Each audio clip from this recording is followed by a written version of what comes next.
Bonjour, je suis ravie de vous accueillir pour ce premier webinaire qui est organisé aujourd'hui conjointement en fait par OLIS et par Opera Cyber sur un sujet qui est à la fois sensible, stratégique et totalement de l'actualité. Qui concerne donc l'importance donc de cette coordination entre l'opérationnel et le stratégique en fait lorsque l'on parle de crise cyber. Je m'appelle Innocentia Yebois, je suis consultante en gestion de crise et je suis également chargée commerciale chez OLIS et je serai en fait le manager, enfin le modératrice pour ce webinaire. Alors pourquoi ce webinaire en fait c'est vraiment en fait un sujet, un premier sujet en fait d'une série de sujets que l'on voudrait aborder avec vous, parce qu'en fait on a constaté chez OLIS des lacunes, voilà, pour échanger. Enfin, on voudrait également favoriser les échanges des pratiques et des connaissances autour de le partage d'informations, l'importance du partage d'informations. C'est quelque chose qui nous passionne en fait chez OLIS. Donc en fait on voudrait lancer cette série aujourd'hui. D'ailleurs, on serait très ravis d'avoir vos suggestions, parce que c'est le premier webinaire, comme je viens de le dire. Donc, si vous avez des suggestions de sujets que vous voudrez aborder dans le futur, n'hésitez pas à le dire en fait dans le chat qui se trouve en fait à droite. Alors, la session aujourd'hui prendra la forme donc en fait d'une présentation de Philippe Bardon qui est avec nous aujourd'hui, qui est le fondateur, les dirigeants d'OLIS. Il vous parlait un peu plus de son parcours et pourquoi en fait on a conçu cette solution qui est à la fois une solution technologique, mais aussi une sorte de vision en fait des choses. Donc suivi en fait d'un temps d'échange où vous pouvez poser des questions si vous en avez. Donc merci encore pour votre présence et je vous propose que l'on démarre sans plus attendre. Donc Philippe, je te laisse la parole. Je vais partager mon écran pour faire cette présentation. D'abord, en fait, ce que je vais faire, je vais d'abord faire une petite présentation rapide, une quinzaine de minutes, et puis ensuite, je ferai une démonstration de nos solutions, puisque l'objectif final, c'est de vous montrer comment nos solutions permettent de vous aider dans ce que Innocentia vient de vous expliquer. Vous savez déjà, évidemment, surtout si vous êtes là, c'est qu'en fait, une cyberattaque, c'est égal à une crise. Et juste un petit rappel pour savoir ce qu'on qualifie de crise, en fait, c'est des situations qui sont évidemment soudaines, intenses et imprévisibles. Quand je dis imprévisibles, c'est au sens où elles vous frappent au moment où vous n'y attendez pas forcément, même si vous y êtes préparé. C'est des situations qui ont des conséquences destructrices et qui, généralement, sont susceptibles de menacer les objectifs stratégiques de l'entreprise. C'est-à-dire que on verra, j'ai deux exemples à citer qui montrent clairement qu'en fait, ça bouleverse complètement les objectifs de cette entreprise. Et puis, généralement aussi, c'est quelque chose qui est ingérable par l'organisation habituelle, c'est-à-dire que tous les process mis en œuvre pour le fonctionnement normal dans l'entreprise, en fait, sont insuffisants pour gérer la situation. Et donc, on est obligé de mettre en place une équipe spécifique pour gérer la situation, voire faire appel à des sous-traitants, comme c'est le cas de beaucoup d'entreprises qui disposent de capacités externes d'intervention sur la partie cyber. Donc voilà, c'est un petit rappel pour au sujet de ce que c'est que la crise. Alors, il s'avère en plus qu'actuellement, on a des exigences qui sont apparues en Europe et qui se mettent en œuvre progressivement et qui sont assez bienvenues finalement, puisqu'elles nous permettent d'aller dans une meilleure organisation et de donner en fait finalement une espèce de guide aux entreprises pour savoir quelles sont les briques qu'il faut qu'elles mettent en place pour être en mesure de réagir correctement. Il y a des entreprises essentielles, vous en faites partie ou vous n'en faites pas partie, peu importe. En tout cas, il y a des exigences sur le sujet qui nous concerne, nous, plus particulièrement OLIS, il y a des exigences accrues en matière de maîtrise de l'info en situation de crise, notamment parce qu'on va exiger une traçabilité, un eurodatage complet de tout ce qui s'est passé, aussi bien de ce qu'on a reçu que de ce qu'on a décidé. Il y a des exigences en matière de notification des autorités qui sont même punies d'amende si jamais elles ne sont pas satisfaites. Il y a des exigences de conséquences stratégiques, c'est-à-dire notamment de remonter vers le COMEX et d'association avec le COMEX sur la prise de décision, des exigences sur les RETEX, les retours d'expérience, et les exercices associés, et puis sur la sécurisation des communications et des données. Et on voit bien donc que sur ces 5 points que j'ai tirés du NIS 2, eh ben c'est là-dessus qu'en fait, nous, on va se permettre, on va pouvoir intervenir.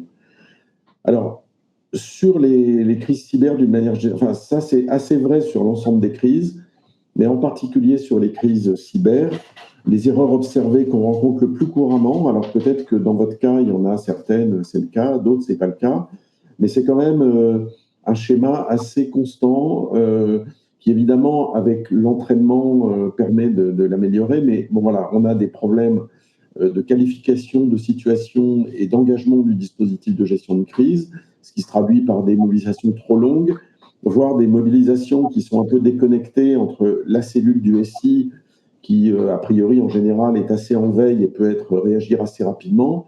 Par contre, c'est moins le cas sur des COMEX, surtout si les dispositifs ne permettent pas de faire des activations simultanées.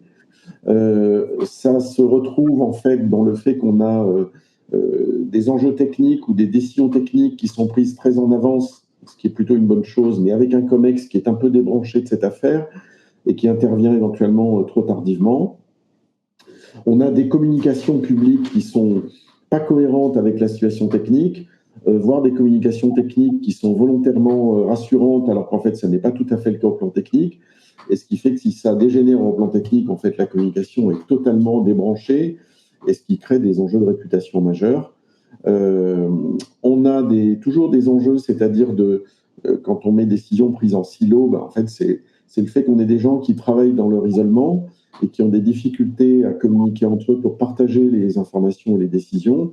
On va s'ajouter à ça les problèmes de biais cognitifs qu'on connaît bien en cellules de crise et qui font que le stress, l'émotion, la pression du temps conduisent évidemment à dégrader déjà les fonctionnements qu'on a habituellement. Donc la moindre vulnérabilité dans les organisations conduit à des conséquences beaucoup plus graves que dans une situation normale.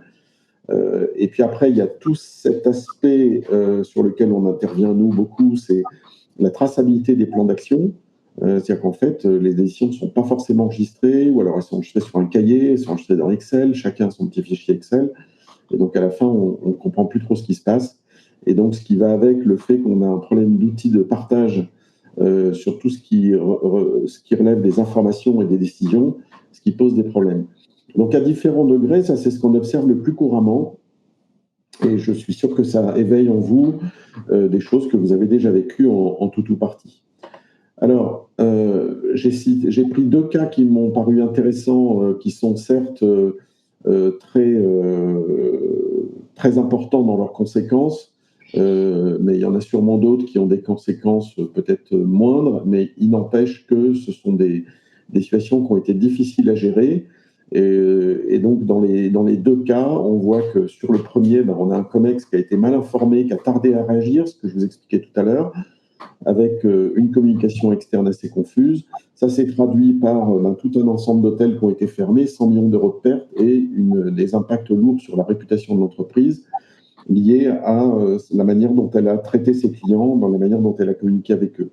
La deuxième situation qui concerne Royal Mail UK, en fait, on s'est aperçu qu'il n'y avait aucune procédure centralisée de gestion de crise. Et quand je dis centralisée, c'est bien le fait qu'en fait, on ait un fonctionnement harmonieux entre un COMEX et une cellule de crise cyber, ce qui a conduit évidemment à des communications contradictoires. Et en fait, il a fallu dépenser 100 millions de livres pour la reprise, avec une grande perte de confiance de la part des clients. Alors, en fait, là, on a essayé de résumer rapidement ce qui se passe en matière d'interaction, en fait, et de rôle à jouer par chacun des grands départements d'une entreprise. Si je me focalise entre un COMEX, une DG, un président, et puis toute la partie IT, en fait, on voit bien qu'on a des rôles qui ne sont pas les mêmes. C'est-à-dire qu'ici, on a évidemment des décisions. Alors, je pense que vous êtes familiarisés avec l'idée qu'on a ce qui relève de cellules opérationnelles, ce que je vais qualifier la partie informatique de cellules opérationnelles, et on a une cellule stratégique qui est généralement au niveau du sommet de l'entreprise. Donc on voit bien qu'ici, il y a une différence entre les décisions qui sont prises. Pareil sur le processus d'activation. On a sur l'activation du dispositif de crise, on a en théorie une remontée d'alerte avec un engagement de dispositif de la part de l'IT, mais qui doit quand même, sans doute, à un moment ou un autre, remonter sur un COMEX pour éventuellement avoir une activation globale du dispositif sur l'ensemble de l'entreprise. En com externe, en fait, la partie informatique va alimenter une direction ou un COMEX avec un ensemble de données techniques synthétiques, de manière à ce que ça puisse organiser la communication d'une manière cohérente. Voilà, on a vraiment ici tous les enjeux qui relèvent d'une cellule opérationnelle qui est à la fois l'acteur de terrain immédiat sur le problème et qui alimente en fait une direction générale avec des éléments synthétiques qui permettent à une direction générale de prendre des décisions qui vont bien et qui orientent le dispositif et qui orientent surtout les actions d'un COMEX à l'égard des tiers ou à l'égard de l'interne, en matière de com interne, en matière de relations avec les autorités, en matière de politique commerciale, en matière légale, etc. Donc, on voit bien qu'en fait, on a une vraie différence de rôle entre ces deux parties. Et donc, l'une doit collaborer avec l'autre, les deux doivent se partager des éléments d'information et de décision pour que le dispositif soit efficace. Si on ne garde que cette partie-là, la partie IT-SOC, ben en fait, ça ne peut pas marcher. Et à un moment ou à un autre, on a un COMEX qui est déconnecté et ça ne fonctionne pas. On voit bien sur ce triangle qui résume la collaboration entre ces trois grands groupes de choses qui sont le COMEX, la partie informatique et la partie continuité, hein, qui résume ce qui était présenté dans le slide précédent. Alors là-dessus, en fait, on ne peut pas trop insister sur la partie main courante. Ça peut prendre différents noms dans les entreprises. Ce que j'appelle main courante, en fait, c'est le gestionnaire d'information et de suivi de plan d'action du dispositif de gestion de crise. Et bon, je sais qu'il y a encore des gens qui font ça dans Excel. Sur un cahier, je pense que ça n'existe plus trop. Mais en fait, aujourd'hui, ça n'est plus possible de procéder comme ça. On a des environnements qui sont éclatés. Tout le monde n'est pas dans la même cellule de crise. Et si on n'a pas un dispositif de partage en temps réel, en fait, on a un handicap important sur la collaboration entre les différentes unités qui gèrent la crise. Et à l'origine, une main courante, c'était fait, en fait, il y a 10 ans, 20 ans, une main courante, c'était éventuellement un cahier, un fichier Excel, et c'était quelque chose qui était surtout utilisé pour des besoins de traçabilité ultérieure, voire pour des retours d'expérience, et ça se limitait à ça. Aujourd'hui, nous, dans notre vision, la main courante, c'est un véritable outil qui permet d'organiser, d'analyser, de synthétiser, de communiquer, de partager. C'est-à-dire qu'en fait, la main courante n'est plus un outil qui est séparé du dispositif, c'est un outil qui fait partie du dispositif. Chez nos clients, dans la majorité des cas, ce sont des outils qui sont projetés, enfin même dans tous les cas, ce sont des éléments qui sont projetés sur un écran de manière à ce que n'importe qui puisse suivre. Ce sont des outils qui sont disponibles en mobilité, ce qui permet même à distance ou sur le terrain d'avoir des éléments d'information et de plan d'action. C'est des outils qui notifient, ce qui fait qu'en fait, on peut adresser des informations à une personne, à des groupes de personnes, on peut poser des questions. Donc en fait, tout ça favorise la collaboration. Et j'ajoute un élément important qui sont deux éléments importants, qui sont l'analyse et la synthèse.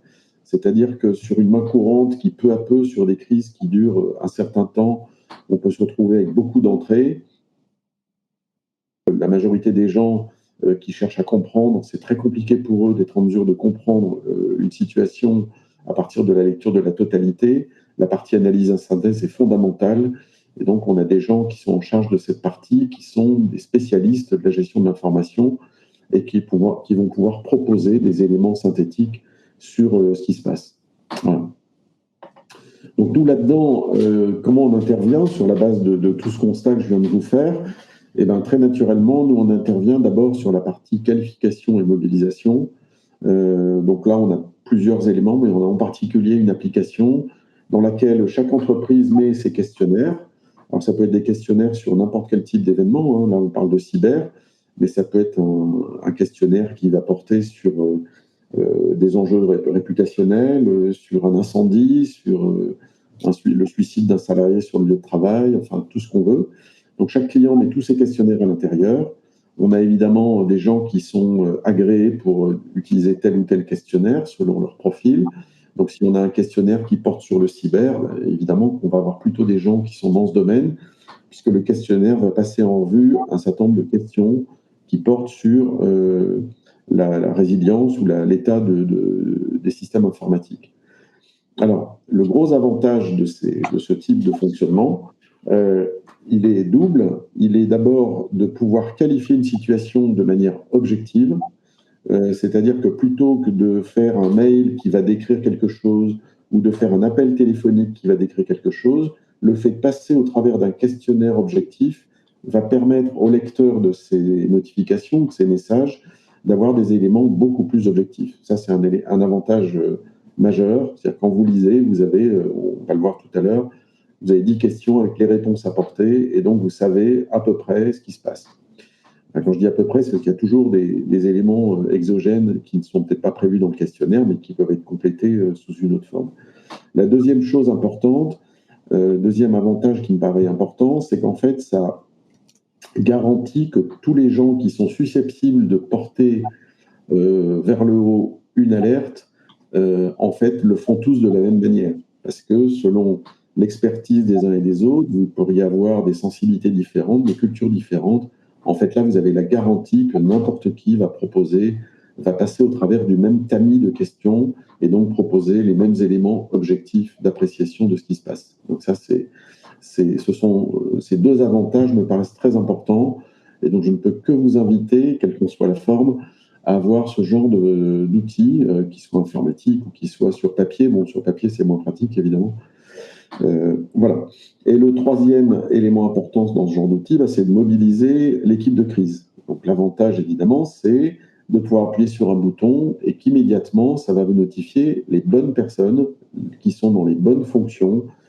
C'est-à-dire que même si c'est l'unité informatique qui active son dispositif, elle va engager en même temps le COMEX, si c'est nécessaire.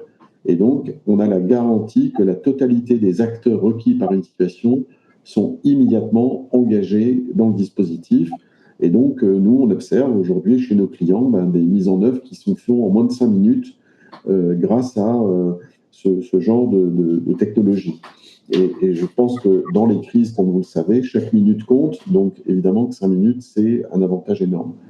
Alors, dans l'ouverture d'un journal de crise, on va le voir tout à l'heure, l'avantage également, c'est le fait de mettre immédiatement à disponibilité des acteurs les fiches réflexes qui ont été préparées en amont. Donc, si vous avez des plans qui ont été définis, donc on peut avoir autant de plans qu'il est nécessaire, que vous en avez définis. Je dirais même d'ailleurs que chaque rétexte d'exercice de crise ou de situation de crise réelle peut conduire à la construction de nouvelles fiches réflexes sur un nouveau plan. Et ça veut dire que vos plans s'enrichissent au fur et à mesure et que ça vous rend encore plus réactif. Et ça permet aux gens d'agir dans un délai extrêmement court, y compris en mobilité. Nous, on a eu des demandes de gens qui, en fait, aimeraient pouvoir commencer à faire un certain nombre d'actions alors qu'ils sont en voiture pour se diriger vers le siège de l'entreprise. Un exemple. Eh bien, le fait de pouvoir faire tous ces éléments, enfin les éléments réalisables en mobilité, je dirais, parce que tout n'est pas faisable, mais il y en a quand même certains qui le sont, ne serait-ce que contacter les autorités par téléphone, c'est quelque chose qui peut être fait depuis n'importe où. Donc, en fait, ça, c'est également dans ces outils de mobilisation une facilité, un avantage considérable. Voilà à peu près. Donc, nous, on a un outil qui permet de faire ça. Donc, on a des gens qui n'ont pris d'ailleurs que ça, parce que ça les intéresse d'avoir ça. Donc, ça, c'est une très bonne chose. Après, ce qu'on apporte en main courante, donc que je vais vous présenter immédiatement après, eh bien, c'est le fait qu'on peut gérer plusieurs crises en simultané, même si ce n'est pas très fréquent. Eh bien, en fait, il faut que ce soit possible. On peut gérer des crises qui sont partagées entre plusieurs cellules de crise. Ça peut être des cellules de crise qui sont dans des unités géographiques différentes. Donc, vous pourriez avoir une cellule de crise à Paris, 2 cellules de crise en province qui agissent sur la même crise. Eh bien, à ce moment-là, en fait, elles peuvent partager ce qui se passe. Et ça aussi, c'est un avantage énorme. et surtout que vous pouvez donner des droits d'accès qui sont différents selon les cellules de crise, et ce qui permet aux gens de ne connaître que ce qu'ils ont à connaître et de ne pas connaître le reste. Ou alors, vous pouvez avoir des cellules de crise qui se répartissent entre cellules stratégiques, cellules opérationnelles, comme on vous présentait un peu plus tôt, et ce qui permet donc à un COMEX d'avoir sa propre main courante, à une cellule informatique d'avoir sa propre main courante. Et en fait, les gens de l'informatique, par exemple, n'ont pas accès à la cellule du COMEX qui agit à haut niveau. Donc en fait, on peut isoler les droits d'accès selon les cellules de crise dont on est membre, mais on peut avoir aussi des gens qui sont autorisés à avoir les deux parce qu'ils sont en liaison, parce qu'ils sont membres du COMEX et qu'ils sont sur les enjeux informatiques. Donc le fait de pouvoir finement organiser les droits d'accès de chaque cellule de crise, c'est quelque chose de vraiment très intéressant. Bon, évidemment, la technologie et le digital permet d'avoir une traçabilité complète et un horodatage complet des éléments qui sont ajoutés. On peut y rassembler tous les documents de la cellule de crise et tous les messages échangés. D'ailleurs, je me permets de donner un conseil sur le fait d'éviter d'utiliser des systèmes de messagerie instantanée parallèles. Autant je trouve que c'est pertinent sur 2 ou 3 personnes, par exemple, si vous avez un président, un DG, un secrétaire général qui ont besoin de manière confidentielle d'avoir des échanges entre eux, une messagerie instantanée est sans doute le bon outil. Par contre, les messageries instantanées qui commencent à 5 utilisateurs, qui se terminent à 50, parce que chacun a envie de savoir ce qui se passe dans la messagerie, je ne peux que déconseiller ce genre de choses, parce que ce qui se passe, c'est que, au fur et à mesure, les informations ne sont pas analysées, elles ne sont pas classées, il peut y avoir des infos importantes qui sont ignorées par ceux qui n'ont pas accès à la messagerie, et donc ça finit par créer du désordre, et on rate des choses parce qu'elles sont tout simplement dans un fil externe de messagerie instantanée. Et on a mis à disposition une messagerie interne à notre système, parce que justement, elle offre une capacité beaucoup plus fine et beaucoup plus intéressante d'intégrer des éléments dans le système d'information de la gestion de crise. Ce qu'on apporte aussi, c'est la capacité à fabriquer des synthèses, qui nous paraît être la clé, c'est-à-dire que la main courante à la fin, c'est quand même l'objectif, c'est de fabriquer quelque chose de synthétique pour que les membres de la cellule de crise, et en particulier les dirigeants, puissent avoir un tableau de bord et pas une centaine d'entrées pour essayer de comprendre ce qui se passe. On a évidemment des éléments de statut d'avancement du plan d'action et des fiches réflexes. Et puis après, en termes de services et de conseils, en fait, nous, si le client l'accepte ou le demande, on participe à tous les exercices de crise et toutes les situations réelles. Ça nous permet 2 choses. Ça permet d'un côté d'apporter notre support et nos conseils pendant toutes les situations. Et on sait que les exercices étant plutôt rares, les gens oublient d'une fois à l'autre un certain nombre de choses en matière de comportement, d'organisation, de séquence. Et donc le fait d'être toujours là permet de les faire progresser. Et puis la deuxième élément aussi, c'est que nous, ça nous permet de faire évoluer sans cesse notre dispositif en regardant comment les gens travaillent et en essayant de trouver de nouvelles idées pour que ce soit chaque fois un peu plus simple pour eux d'utiliser des outils qu'ils utilisent peut-être 2 fois par an, ce qui est un des enjeux majeurs des outils de gestion de crise. Voilà, j'en ai fini avec la partie un peu théorique de ma présentation.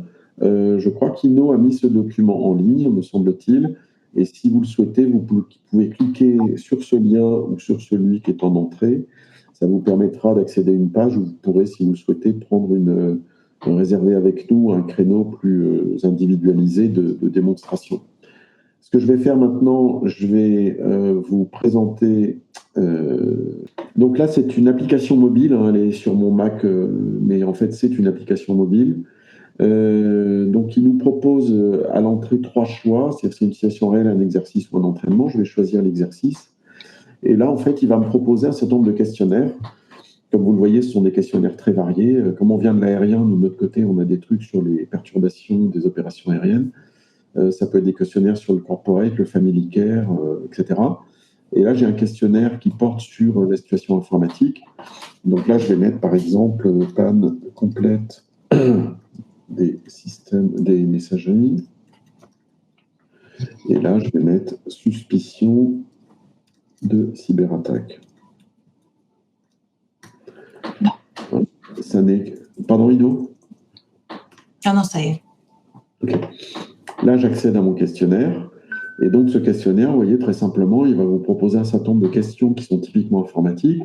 J'insiste sur le fait que vous pouvez mettre vos propres questionnaires. Il n'y a pas de limite là-dedans. On les formate pour qu'ils s'introduisent dans ce système, mais ce sont vos questionnaires. Donc, imaginons que ce soit ça, il y a une fuite de données. Non, est-ce que l'incident est médiatisé? On va mettre, pour l'instant, il y a des gens qui en parlent. Intrusion suspectée. Là, déjà, il estime qu'il y a suffisamment de conditions pour me dire vous devriez peut-être penser à ouvrir une cellule de crise. Alors, je vais malgré tout continuer le questionnaire. Est-ce qu'il y a une unité des serveurs? Ben, j'ai ça. Des applications critiques, je vais mettre ça. Active Directory, non.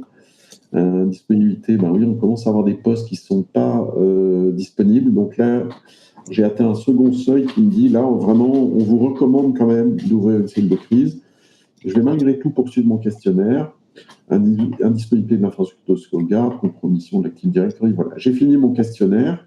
Là, il me fait un résumé. Enfin pas un résumé, pardon, une compilation de mes réponses aux différentes questions par une espèce de code de couleur. Et là, la première étape, c'est... Merde. Ah bah tiens, elle est excellente, celle-là. Voilà.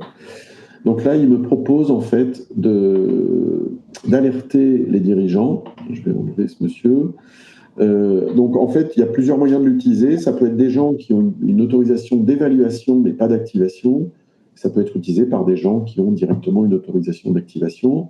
En l'occurrence, ici, on me propose, si je le souhaite, c'est d'informer Philippe et Innocentia de cette situation. Donc là, vous n'avez pas vu mon SMS parce qu'il est arrivé sur mon portable et pas sur l'ordinateur, tant pis. Par contre, j'ai cliqué dessus et donc voilà. En fait, chaque dirigeant reçoit le résumé des questions avec les réponses, enfin pas le résumé, pardon, mais la liste des questions avec les réponses qui ont été apportées. Ça m'indique que 2 leaders ont été notifiés, Philippe et Innocentia.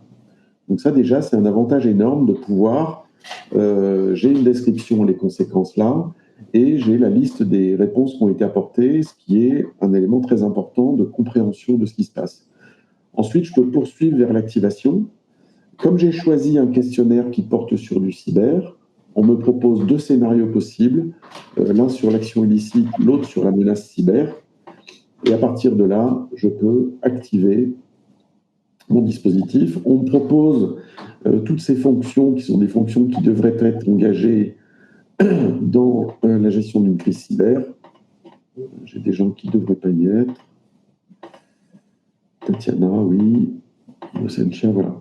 Et donc là, je peux ouvrir mon journal de crise et ça va notifier les gens que vous m'avez vu sélectionner. Voilà.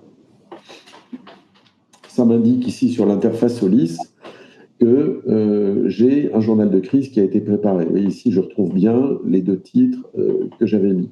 D'accord ? Si je souhaite activer en plus les fiches réflexes, je peux le faire directement ici. Donc, je vais choisir mon scénario cyberattaque. J'enregistre. Vérifier que mes tâches sont bien là. Voilà. Par exemple, typiquement ici, c'est un environnement de démonstration, évidemment, qu'il y a pas mal de crises qui sont ouvertes. J'ai évidemment accès à l'ensemble des crises passées, mais il n'y en a aucune parce qu'elles ont été supprimées. Donc ici, quand je vois, ça c'est celle que je viens d'ouvrir, ça c'est un autre système, et ça c'était une crise antérieure que j'ai remplie avec des éléments prédéfinis, puisque vous avez vu que dans la crise, dans le journal que je viens d'ouvrir, bah, il est évidemment vide, à part quelques éléments qui sont ici, sur lesquels je vais revenir.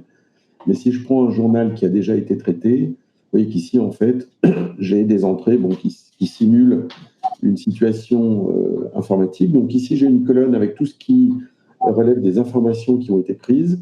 Ici, j'ai une colonne avec toutes les décisions qui ont été prises. Par exemple, si je regarde plan d'action autorité, j'ai fait 2 choses ici. Si je regarde la partie plan d'action communication, voilà ce qui a déjà été fait sur le sujet. Et ici, j'ai une colonne qui me permet d'avoir des éléments de synthèse. Alors là, la synthèse, elle n'est pas très fournie, mais en fait, ces cartes qui sont ici, ce sont des éléments qu'un analyste, à l'analyse de tout ce qui est ici, s'est dit, il faut que je résume ce qui se passe là-dedans. Et ça me permet tout simplement de préparer une espèce de briefing en PDF, qui là est très modeste parce qu'il n'y a que 2 cases.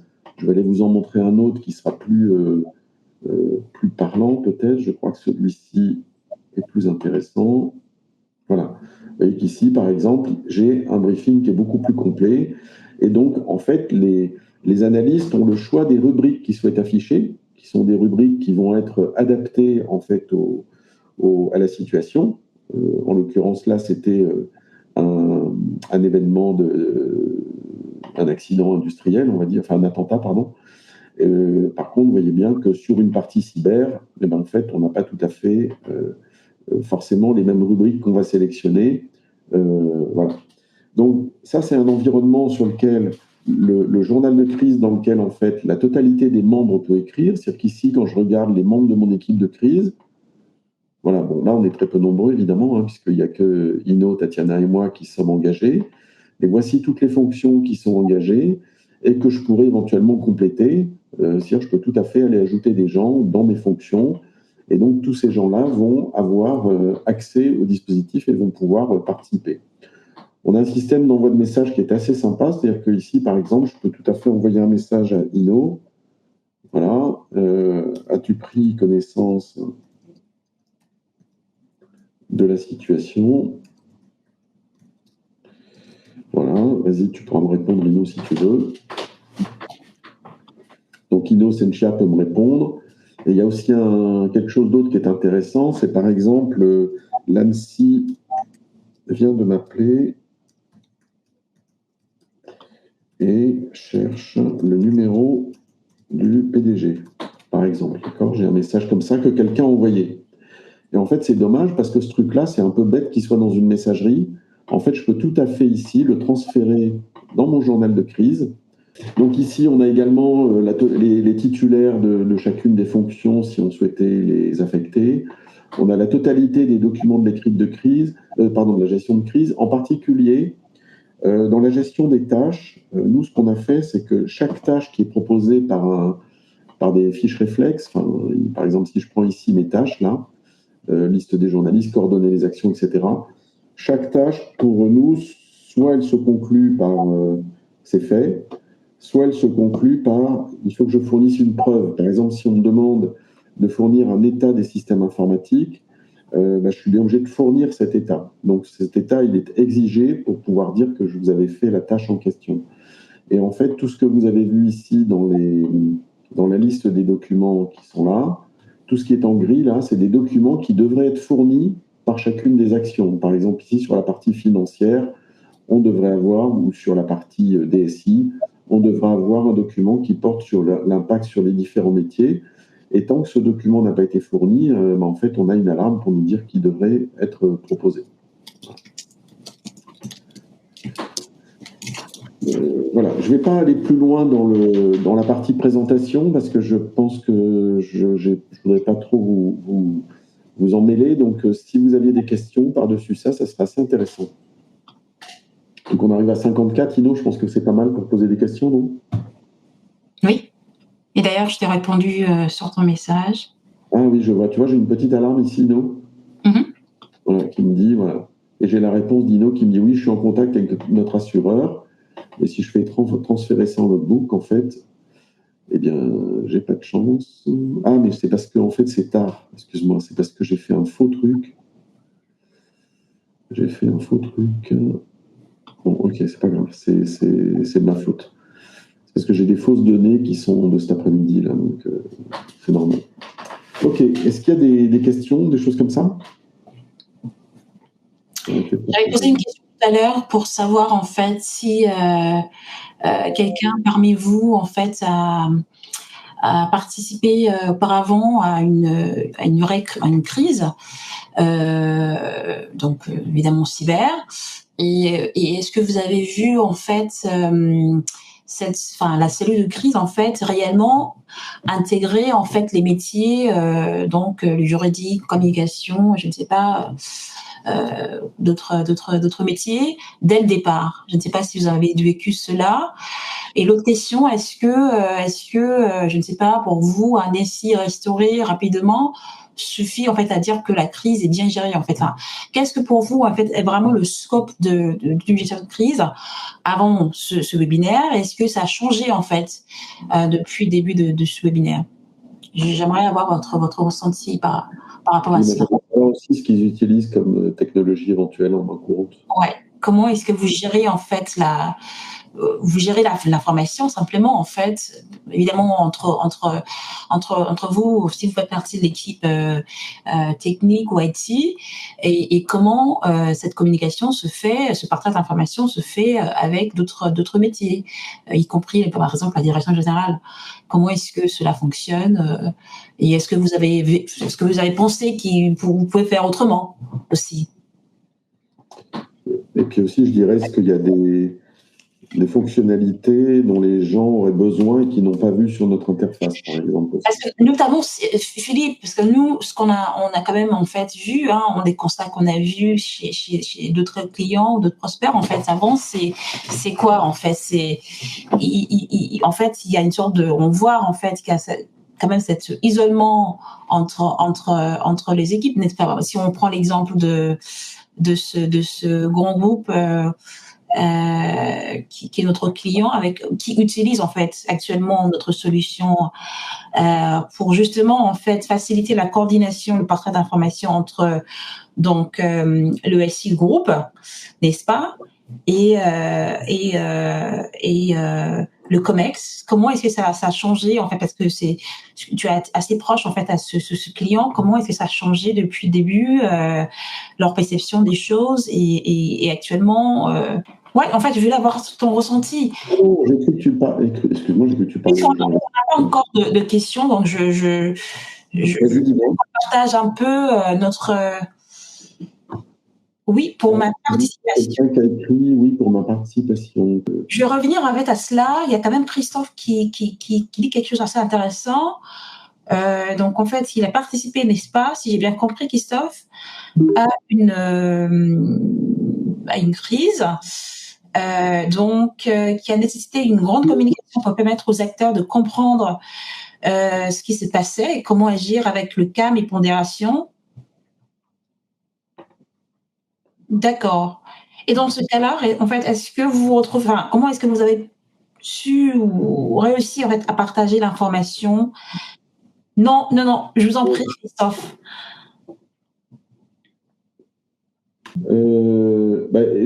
Christophe, en fait,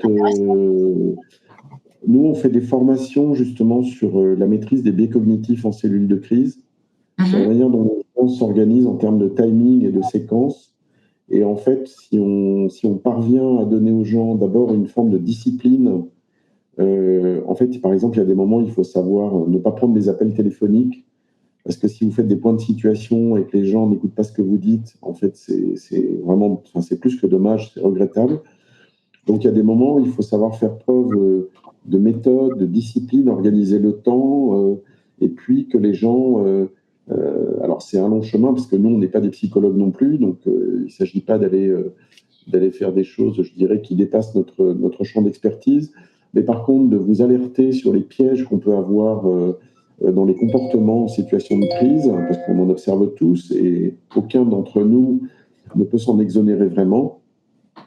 Eh bien, nous, on sensibilise beaucoup les gens à ça. Donc, en fait, la techno, ça n'est pas quelque chose de magique. C'est-à-dire que si vous n'avez pas les fondations de la manière dont on gère des crises, l'outil ne vous rendra pas meilleur. Par contre, si vous avez une capacité d'entraînement et que vous avez d'ailleurs très souvent noté que vous aviez des faiblesses sur la gestion d'information, l'outil vous rendra vraiment encore meilleur. Donc en fait, nous, on intervient à deux niveaux. On intervient dans le fait qu'on vous propose une technologie, mais dans le fait aussi qu'on vous accompagne complètement sur la manière dont vous devez gérer votre collaboration au sein d'une cellule de crise. Et ce qui fait qu'en fait, notre outil n'est que la propagation, la traduction concrète d'une vision qu'on propose, qui n'est pas une vision non plus absolument délirante et je dirais inhabituelle. Mais disons que entre dire des mots et faire que ces mots se traduisent dans une techno, en fait, c'est ça l'énorme avantage qu'on peut avoir. Et donc, agir avec calme, en fait, voilà, c'est de la formation en amont sur les comportements, c'est des exercices de crise, c'est regarder ce qui s'est mal passé. Moi, je peux vous citer des exemples, par exemple, où nous, en exercice, on envoie des infos contradictoires à différentes personnes et on regarde comment l'équipe de crise gère ces contradictions. Est-ce qu'elle est capable de s'en apercevoir? Est-ce qu'elle est capable de faire un arbitrage sur ces infos contradictoires? comment ça va remonter. Bon, des petits trucs comme ça, en fait, ça permet vraiment de dire aux gens, vous voyez, vous pouvez vous faire piéger facilement. Donc, essayez de tenir compte de tout ça, de valider les informations que vous recevez, de vous assurer qu'elles sont objectives. Voilà, écrire de manière objective, ne pas faire de supputations, sauf quand on est en réunion et qu'on réfléchit. Il y a tout un ensemble de choses comme ça auxquelles nous, on vous sensibilise. Et derrière, l'outil vous permet d'améliorer votre partage d'informations. Et déjà, il vous rend plus calme aussi. Oui. Des exemples sur la messagerie, par exemple. En fait, nous, ce qu'on observe dans les cellules, c'est les gens qui s'interpellent au travers d'une cellule de crise pour poser une question. C'est les gens qui appellent au téléphone quelqu'un qui est ailleurs pour lui poser une question. Tous ces trucs-là perturbent le fonctionnement de l'équipe. Si vous avez un système de messagerie qui permet de poser des questions, d'avoir des réponses, et c'est ce qu'on observe aujourd'hui, pardon, c'est ce qu'on observe aujourd'hui chez nos utilisateurs, tout ça contribue au calme, en fait. Alors, pour terminer, en fait, on a quand même un témoignage qui est assez intéressant de Christophe qui a continué, en fait, à élaborer son expérience, qui parlait également, en fait, il y avait le partage était à la fois technique avec le RSSI et le juridique, puis améliorer tout de suite les transmissions manuelles qui n'avaient pas été prévues, avec notamment apporter la compréhension avec le parallèle des actions, avec le système informatique, coordonner les actions entre les services en mettant en place ce qui avait été oublié, la protection des messages pour les données à caractère personnel. Autre problème, c'est que l'enjeu, c'est voilà, le PCA était beaucoup trop ambigu. C'est un constat qu'on a aussi en fait. Et avait amplifié l'inquiétude parmi les responsables de service ainsi que pour les collaborateurs, outre d'apaiser la représentation du personnel très inquiet de ce qui se passait.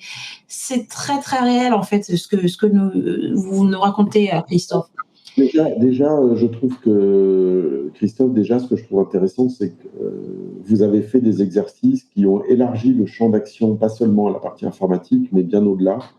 Et donc déjà, ça, je trouve que c'est une excellente chose, évidemment. Et le fait que vous ayez pu noter ces constats, ça veut dire que dans votre... Il ne s'agit pas d'un exercice, hein, je pense, dans le cas de Christophe, c'était une crise réelle, n'est-ce pas? Mais ouais, c'est très intéressant.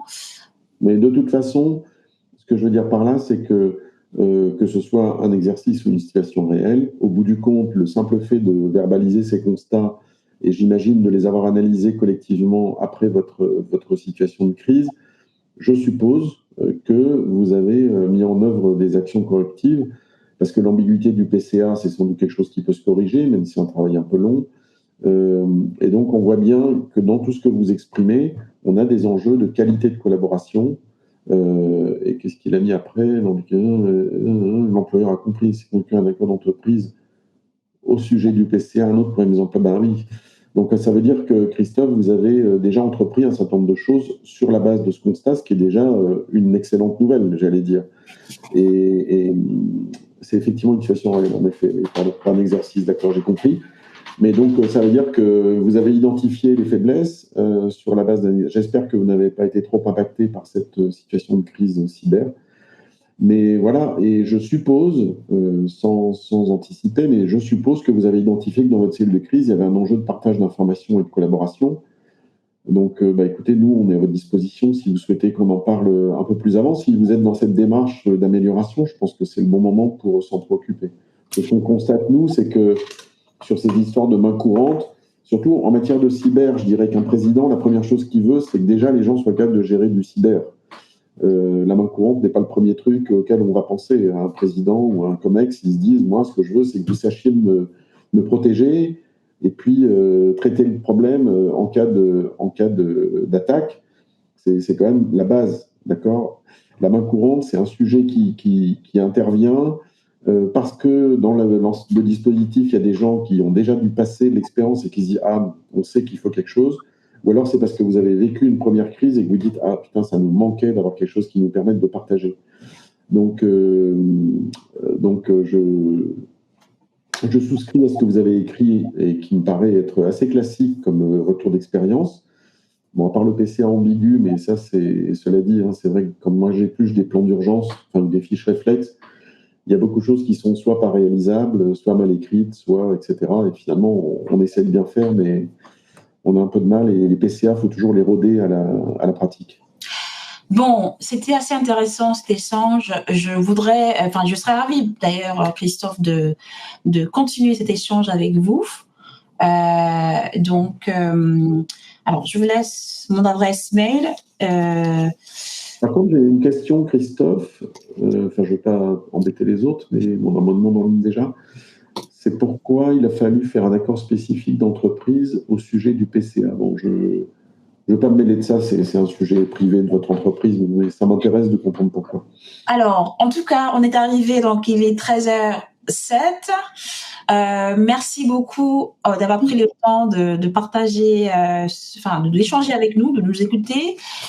J'espère que vous avez pu en fait en tirer quelques leçons, quelques idées peut-être aussi, de manière à ce que vous apportez en fait à vos équipes en fait, voilà, quelques idées à comment coordonner en fait justement votre gestion à la fois technique, opérationnelle et stratégique de vos crises d'origine cyber. Donc, en tout cas, de la part de Opéra Cyber et Oli, je vous remercie de votre temps.